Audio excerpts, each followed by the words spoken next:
Before joining CIS, Ben worked at the Department of Foreign Affairs and Trade on the Pakistan desk and worked on the department's public diplomacy programs. He also has a PhD from the University of Sydney, which focuses on the connection between classical liberalism and federalism. Now based in Beijing, Benjamin's research focuses on Australia's regional foreign policy, Australia-China relations, and Asia's international affairs. So will you please welcome our first speaker, Dr. Benjamin Herscovitch.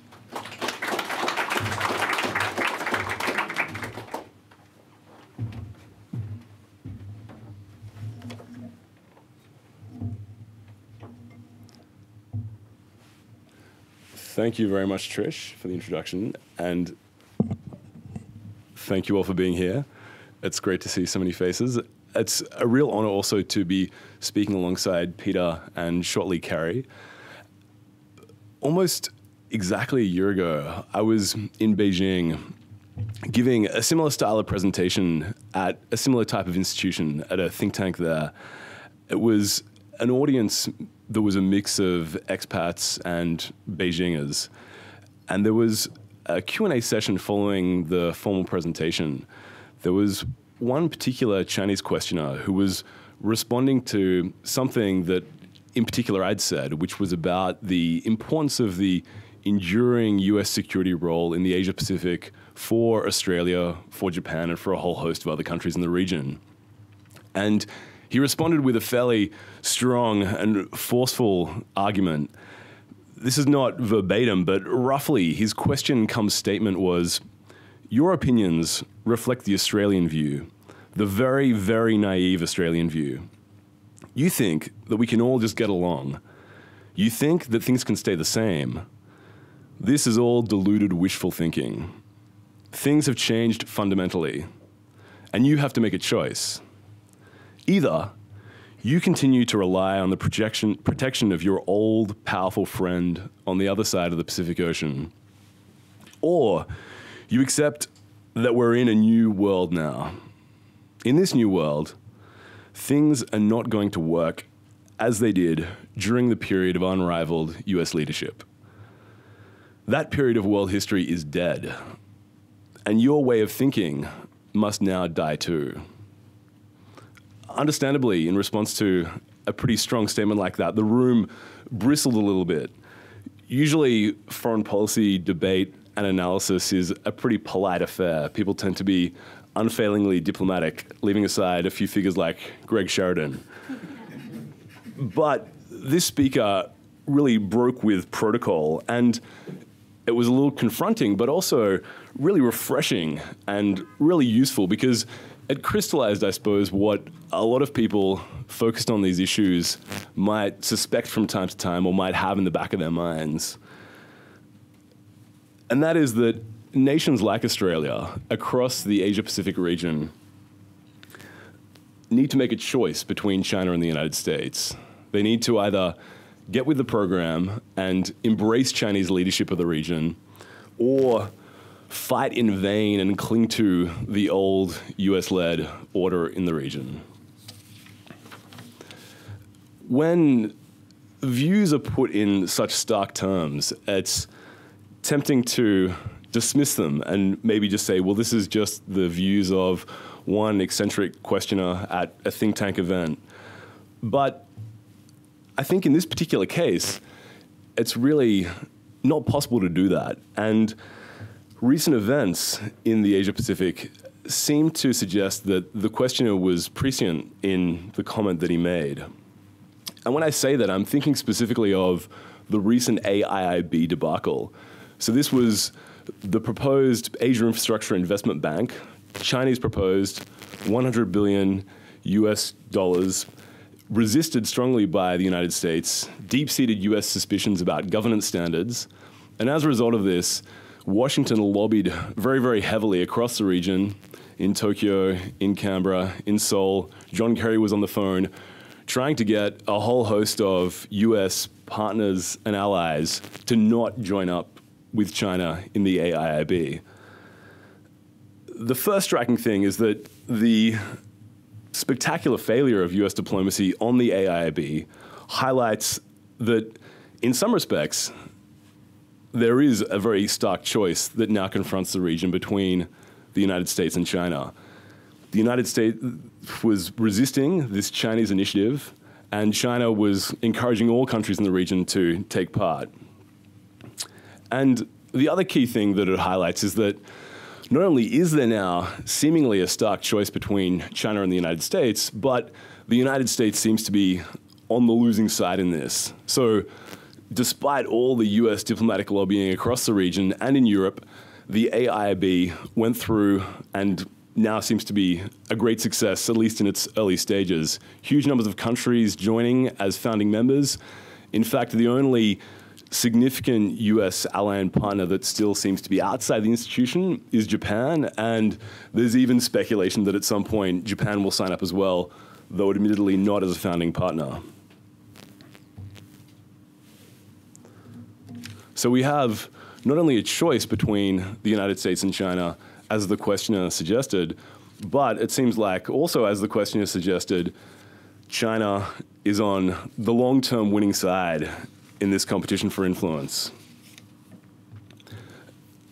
Obviously, the AIIB is just one institution among many in the Asia-Pacific region, and this is just one instance of vying for diplomatic and economic and strategic influence in the region between the United States and China. But the decisiveness of it and the extent of the embarrassment caused to Washington means that we really do have to start asking questions about the kinds of difficult decisions that Xi Jinping's China will force countries in the region to confront. And the prediction that I want to make in the few minutes that I have left is that these decisions, these choices that China is going to confront us with are going to become particularly difficult for Australia and other Asia-Pacific nations. Not all of these choices will be about a binary United States or China decision. But these choices will include really big picture macro decisions that are fundamentally important to the security and economic well-being of all nations across the region. For example, it'll involve choices like whether we continue to seek security from would-be Asian aggressors by means of our special relationship with the United States, or whether we seek security in Asia via deeper ties with India, Indonesia, Japan, China, and so on, as someone like Paul Keating would suggest. These big picture macro issues are incredibly important, and I suspect that in the years to come, they'll rise to prominence. They'll become increasingly important and increasingly live in all of our minds. But overall, I'd say that they tend to be fairly slow burn issues. And in the 7 or so minutes that I have left, what I really want to do is focus on a more immediate set of choices that China's rise is going to force us to grapple with. And these are the choices that you might call incendiary rather than slow burn. And in particular, what I'm talking about is how Australia and other countries in the region will respond as China pushes its territorial claims with increasing vim and vigor. So the story of Chinese territorial disputes is a familiar one. It involves an arc of really testy geostrategic flashpoints that goes from the East China Sea, where China and Japan face off, down to the South China Sea, where China is staring down a whole host of diminutive Southeast Asian nations, and then on to the Indian subcontinent, where the two demographic and military and economic powerhouses of this century, India and China, are facing off over areas of the Tibetan Plateau. That alone tells us that these territorial disputes concern some of the world's largest economies and biggest military powers. It involves Japan, it involves China, it involves Indonesia, it involves India. But on top of that, they also relate to some of the key arteries of globalization, the trade flows on which we all depend, and particularly in Australia depend for our economic well-being. It's about the trade routes going through the South China Sea, going through the East China Sea, that connect the crucial booming markets in Asia to Australia, to North America, to Europe, to Africa, and the world at large. All of that, given the intensity of these territorial disputes, is worrying enough. But the situation is even more acute for Australia, and therein lies why this is going to produce really difficult choices for Australia in the years to come. Australia and the United States have security commitments via our treaty, and we also have deep-seated political and diplomatic bonds. That intense security relationship has been of immense benefits to Australia and the United States in the post-World War II order. It's effectively secured us in an uncertain Asia during the years of the Cold War. Incredibly valuable, most certainly, but also increasingly becoming a very real liability. And that's because via our security commitments to the United States, we're tied to a very complex and confronting series of security ties with Asian powers. So the United States has de facto and de jure security commitments towards Japan, towards Taiwan, towards the Philippines, towards South Korea. And all of these nations are involved in geostrategic disputes with China of various different kinds. And given the intensity of feeling associated with these disputes among all these nations and China, it's obviously a really fraught situation, and there is the possibility of serious security contingencies and even war. But by virtue of our security ties with the United States, there's also the very real possibility of Australian involvement in these security contingencies and even war. Whether we like it or not, we're involved in this, and we can't entirely extricate ourselves from it.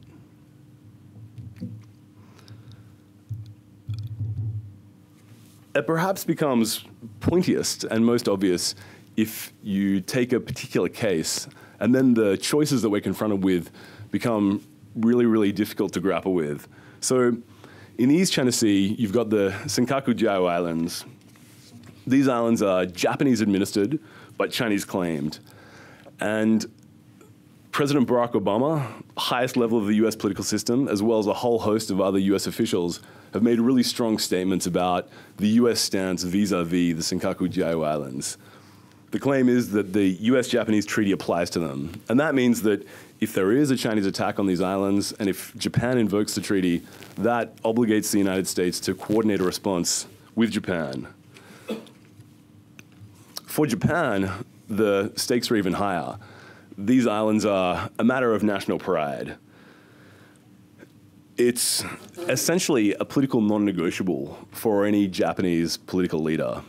There is almost no conceivable scenario in which there would be an assault on these islands and a Japanese political leader would be able to say that for the sake of prudence, we will not respond militarily.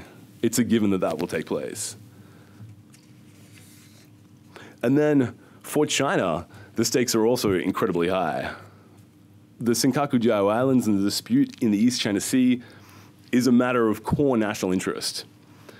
Territorial disputes like this for China go to issues of national security, state sovereignty, and territorial integrity. So effectively, this means that there is no room for compromise. And as very senior Chinese officials have said, they are willing to fight for every inch of territory. And this is not just territory that they actually administer. This includes territory that they claim, like the Senkaku-Jiao Islands.